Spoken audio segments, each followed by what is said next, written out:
In today's world, technology plays a role in almost everything people do, from the way that we shop, to planning that next big trip, to how we discover new things and stay connected. But in 2020, the world was disrupted by a global health crisis, and life as we know it began to change. How are people adapting amid extreme uncertainty? What new trends have emerged, and what behaviors will fall by the wayside? And most importantly, what role do businesses need to play now to remain relevant in the future?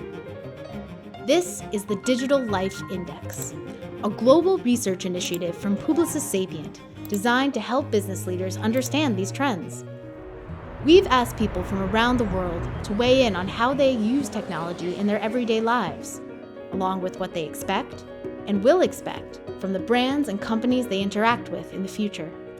In each episode, we'll dive into the data, exploring our findings across different industries to uncover new consumer habits, the relationship people have with digital tools, and how business leaders can use data to make people-first decisions that solve for an unprecedented now and prepare for the unknowns of next. Are you ready?